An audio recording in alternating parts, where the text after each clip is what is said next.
Welcome, dear friends. This is an introductory lecture on multi-pressure systems. Vapor compression refrigeration systems, they are the two pressure systems, meaning that it operates between the lower pressure, which is the evaporator pressure, also called as suction pressure. Single section pressure is there, and there is a single discharge pressure, or what is known as a condenser pressure. So when you are talking about multi-pressure systems, what we are referring to is more than two pressures. So your regular vapor compression refrigeration system is a two pressure system.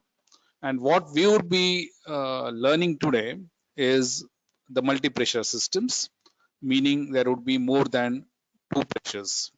So how this two pressure systems, more than two pressure systems function, and why are they necessary, that would also be discussed. We would be discussing two types of multi-pressure systems. They are very relevant and very practically used in the real life engineering. One is the multi-stage compression system, and other is known as the multi-evaporator system. So from the name, if you think about the terminology which is being used here, so multi-stage compression system would mean that the compression is in multiple stages, and multi-evaporator system would mean that more than one evaporator is used. Okay, so this is a very general kind of understanding we get from the terms which we use. So let us now just have a overview of this multi-pressure systems, especially the multi-staging compression system.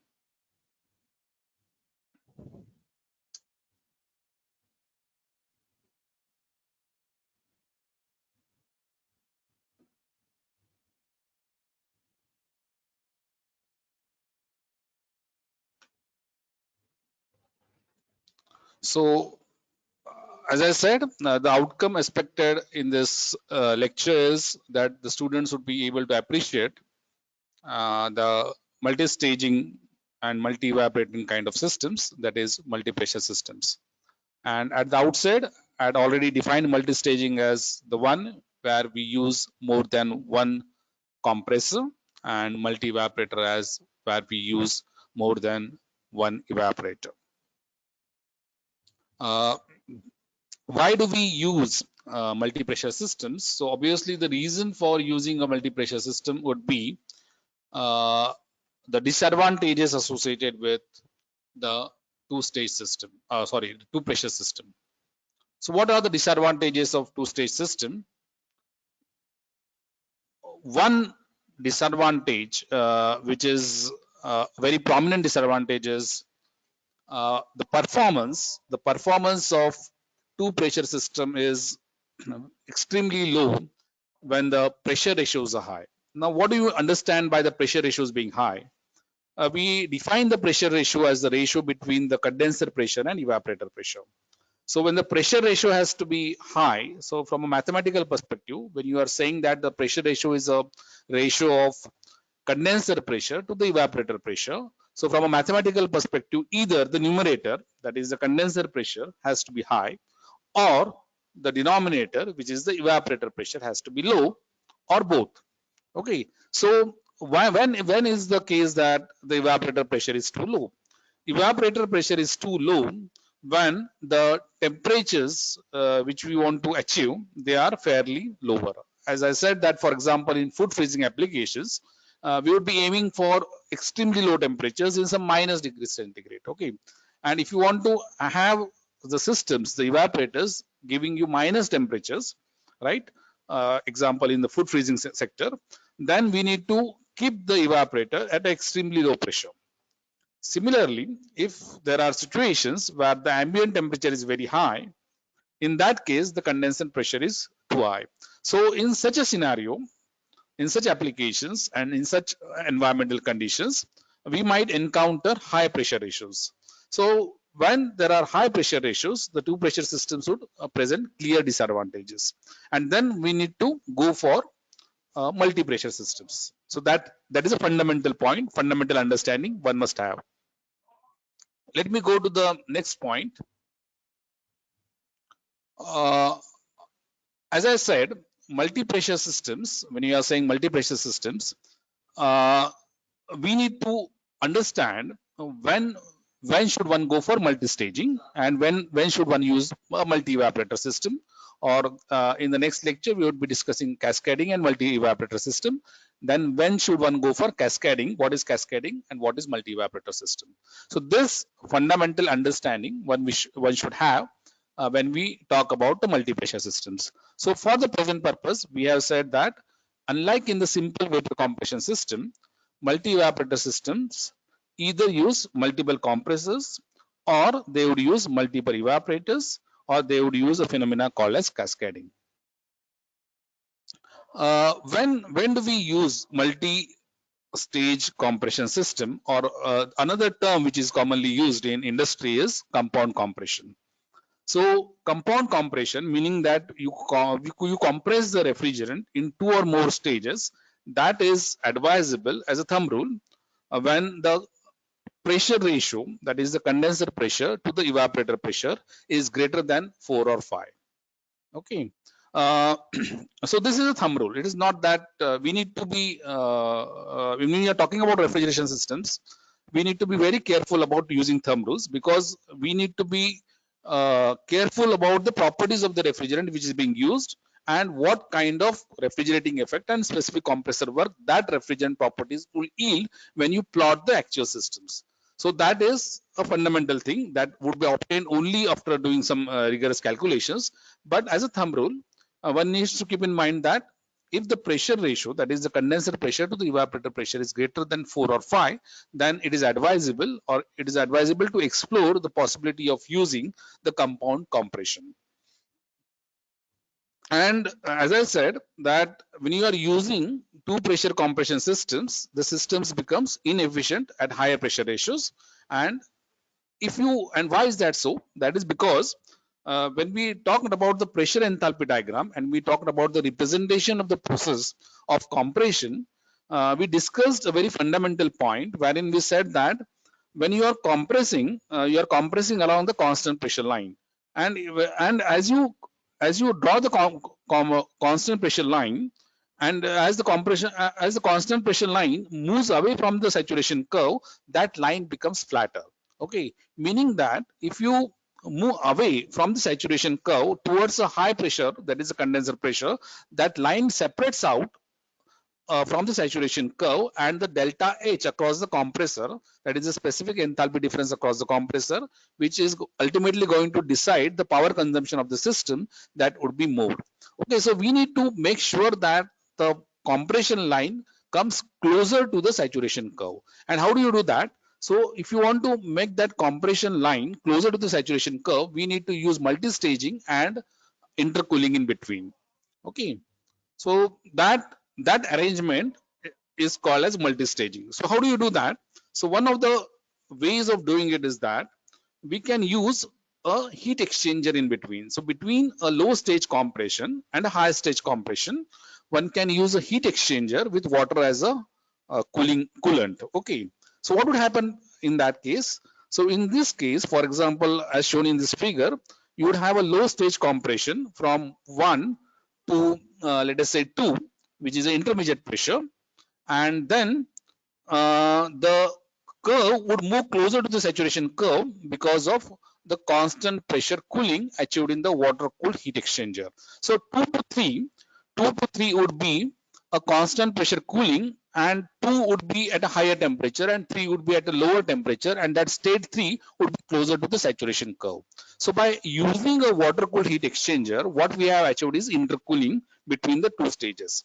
So when the refrigerant comes closer to the saturation curve at 3, then we move to a high stage compression. So instead of compressing the refrigerant from the pressure P1 to the pressure P4 directly, what in this case is done is that we use an external water cooled heat exchanger and achieve a intercooling, so that the curve of compression remains closer to the saturation curve, and because of this the enthalpy difference would be lower as compared to a single stage compression, meaning that the compression work would be less. There is another way of using intercooling, and that is called as use of a flash chamber. So as you see from this diagram, what you say is that the flash chamber, yeah, the flash chamber or the flash tank has a refrigerant liquid, and there is some space for,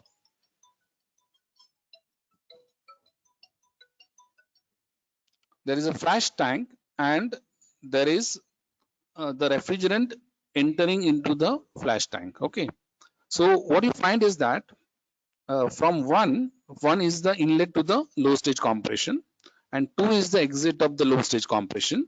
So you have achieved compression in the low stage, and the refrigerant goes to the flash tank. So when the refrigerant goes to the flash tank, the refrigerant is actually bubbled into the flash tank. Now what is that in there in the flash tank? In the flash tank, you would find that there is a liquid refrigerant. Okay, so the gaseous refrigerant, high temperature refrigerant at state 2 would be bubbled into the liquid refrigerant, as a result of which there would be intercooling. Okay, so this is called as a flash intercooling.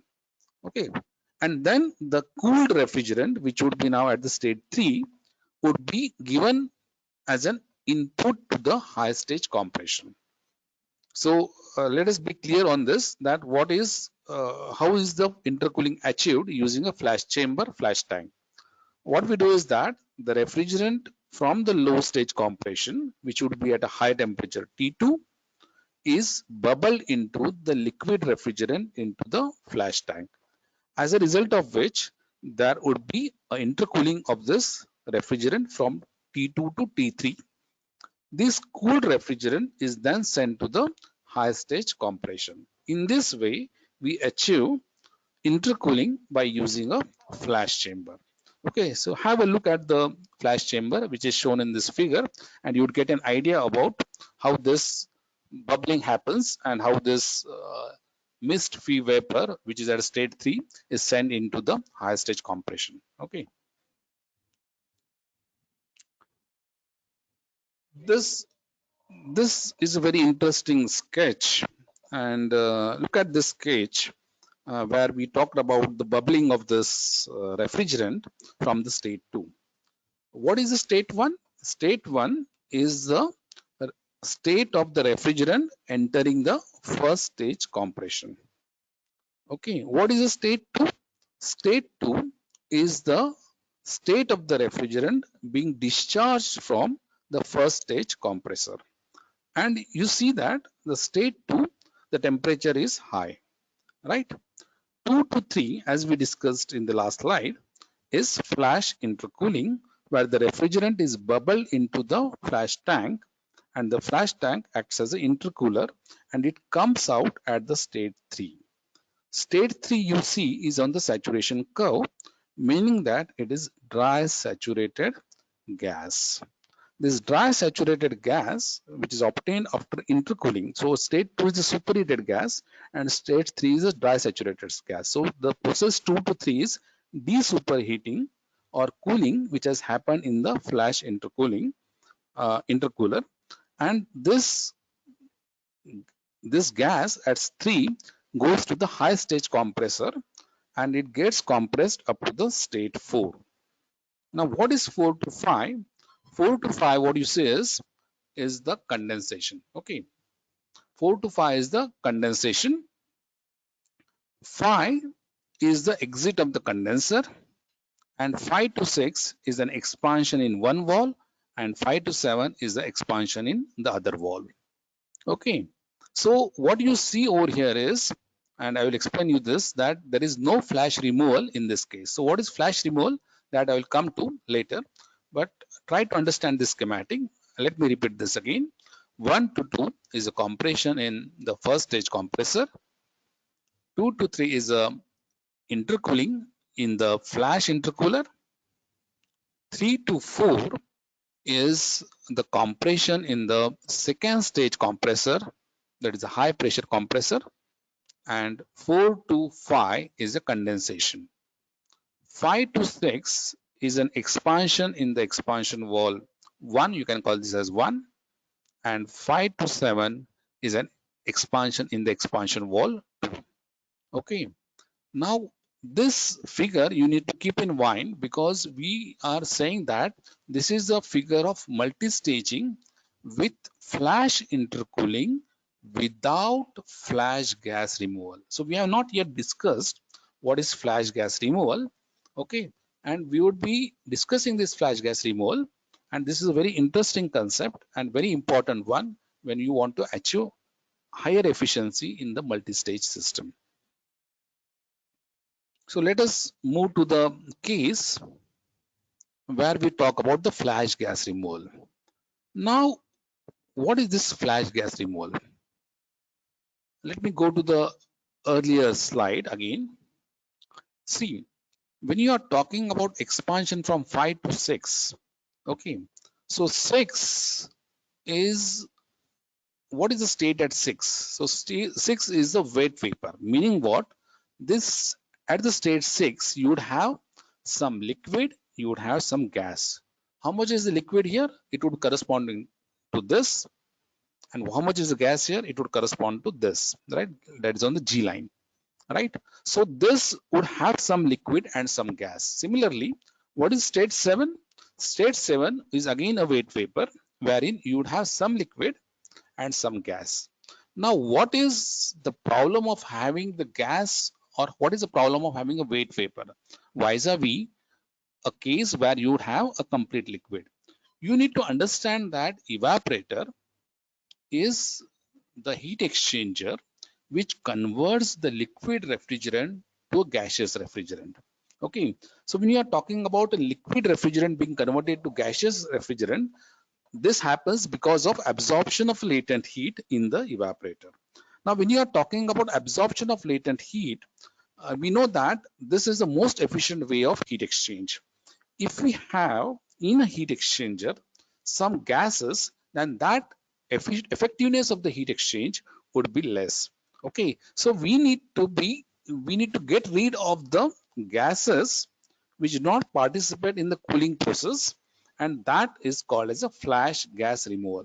So what is flashing? Flashing means when you are expanding the refrigerant in the expansion wall, the refrigerant which is at state 5 is a liquid refrigerant, and after expansion, some of the liquid refrigerant because of expansion gets converted to gas.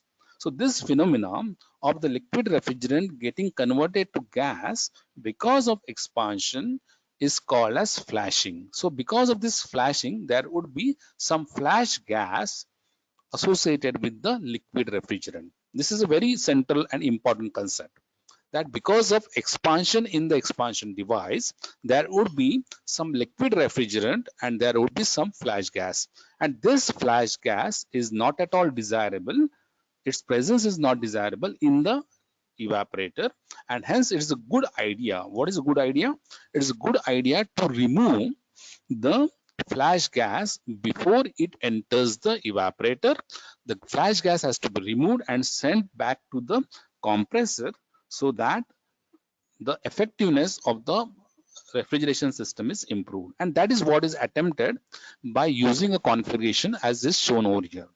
So what you see over here is now the liquid refrigerant from the condenser. This is an arrangement where you are trying to remove the flash gas. So what is the arrangement over here? The liquid refrigerant from the condenser is expanded up to the flash chamber pressure, and the flash gases are removed. Okay, how are they removed? Look at the arrangement of the expansion wall. So there is a float wall and there is an expansion wall. So the refrigerant from the condenser is sent into the flash tank, and then at 8 you are removing the refrigerant. Okay, so this is a different arrangement. If you compare this arrangement with this arrangement, the earlier arrangement, what you are seeing is you are expanding it from 5 to 6 and 5 to 7. Okay, and in this arrangement, what you are doing is that you are expanding it from up to the intermediate pressure, and then you are expanding it back from the flash tank pressure, which is intermediate pressure, up to the evaporator pressure by taking only the liquid into the flash expansion wall. So the difference here is you are at state 8. At the state 8, as shown in this figure, we are using only the liquid refrigerant at the entry to the expansion wall, whereas in this earlier case, it is the liquid plus vapor. For example, in this case, from 6 to 7, if you compare, it is a liquid plus vapor which is being expanded. So unnecessarily, we are carrying the flash gas, and then you are compressing that flash gas, which is not contributing in the compression phenomena in the case without flash gas removal, which is an inefficient case. Okay, so this is the most desirable thing to do, a very advantageous thing to do, that we need to remove the flash gas, okay, at the state 8, and we need to expand from the intermediate pressure only the liquid refrigerant up to the evaporator pressure. So this is seen from the diagram over here. Okay, so look at this diagram and convince yourselves what is happening. So from 6 to 7, what you are doing is that you are having a throttling. Okay, then from 7 to 8, what you are having is you are having the flash gas removal. Okay, 7 to 8, you are having the flash gas removal. Okay, and look at this 8, as I said, 8 is not the refrigerant with the flash gas. Your flash gas has already been removed and sent to the state 4. Okay, flash gas is removed and sent to the, look at this diagram also. Here you are removing the flash gas and sending it to the state 4. Okay, and only the liquid which is left is expanded from the intermediate pressure 8 to 9. So here the entry to the expansion wall 2 is the liquid refrigerant. Okay, and in the earlier case it was you are expanding directly from 6 to 7 and 6 to 8, whatever. Okay, so this was a vertical line in the earlier case. Now you have a zigzag line, so 6 to 7 and 7 to 8 and then 8 to 9. So if you compare this figure with the earlier one, this figure, so the refrigerating effect, which is the enthalpy difference across the evaporator, that is in this case H1 minus H7, is less than this case. You see that if it was expanded from 6 to 8 directly, the refrigerating effect would have been less. Here what you find is that because of removal of flash gas, you are getting a gain in the refrigerating effect. From H1 to H9 is now the new refrigerating effect because of flash gas removal. So this is a complete arrangement of multi-staging, very desirable arrangement of multi-staging, where let me explain this figure now for you, where we will discuss all the cases. One is the entry to the compressor 1, low stage compression. 2 is the exit of the compressor 1. 2 to 3 is water intercooling. 2 to 3 is water intercooling, where you come closer to the saturation curve. 3 to 4 is you are having a flash intercooling, where you end up to the saturation gas curve. And then 4 to 5 is a high stage compression in the compressor 2.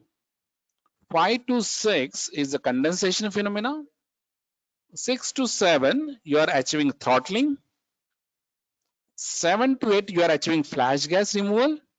And 8 to 9, you are again achieving throttling. So this is an arrangement where you are getting a complete multi-stage system with the advantages of flash gas removal as well as advantages of intercooling. So this is a introductory lecture, as I said, on multi-pressure systems, and hopefully you have appreciated the concepts. In the next class, we will discuss it in more detail, okay, along with some numericals. So you need to attempt the quiz now, okay, on the app which we had recommended. Thank you very much. Bye for now.